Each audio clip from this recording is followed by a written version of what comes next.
নমস্কাৰ সকলোকে সুপ্ৰভাত জনাইছো মোৰ কৰ্মস্থলীৰ পৰা আৰু স্বাগতম জনাইছো নিশ্চয় বৰা চেনেলৰ মোৰ প্ৰথমটো মিনি ব্লগলৈ। কৰ্মস্থলীত থাকোঁতে ভাবিছিলো আজি কৰবালৈ যাম। কৰ্মস্থলীৰ পৰা আহি আকৌ ভাবিলো গোলাঘাটত অৱস্থিত শ্ৰী শ্ৰী আঠখেলীয়া নামঘৰলৈ যাওঁ। তাতে আকৌ ভাদ মাহ একেবাৰে ঊনত হোৱা চৰাৰ দৰে নহয়নে? নামঘৰ আহি পাই মানুহৰ সংখ্যা কমকৈ দেখি কিবা এটা ভাল লাগি গ'ল। কাৰণ নামঘৰলৈ আহি ভালদৰে চাকি জ্বলাবলৈ নাপালে কিবা এটা আধৰুৱা যেন লাগে। আঠখেলীয়া নামঘৰৰ আকৌ ইতিহাসটো খুব ইণ্টাৰেষ্টিং। জনামতে নামঘৰটো আহোম ৰজা গদাধৰ সিংহই 1681 চনত প্ৰতিষ্ঠা কৰিছিল। 8টা খেলক কেন্দ্ৰ কৰি হেনো নামঘৰ ভাগৰ প্ৰতিষ্ঠা কৰা হৈছিল। বচা কৰি, বৈৰাগী কৰি, ব্ৰাহ্মণ কৰি, নাঙল কৰি, কলালৰ কৰি, বৰাহী কৰি, কছাৰী কৰি আৰু কাকতি কৰি এই 8টা খেলে 8টা খেৰৰ চালি সাজি আঠকুৰি ৰাইজে ধৰ্মীয় কাৰ্যসমূহ পালন কৰিছিল হেনো।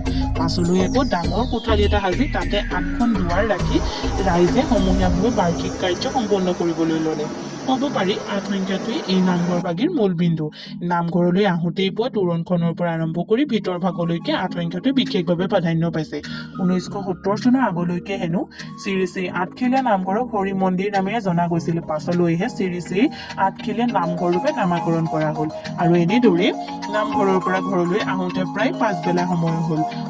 আপোনালোকক জনোৱা তথ্যৰ যদি কিবা ভুল ভ্ৰান্তি হৈছে তেন্তে ক্ষমা কৰিব। আজিলৈ ইমানেই, আকৌ লগ পাম নেক্সট মিনি ব্লগত। Thank U.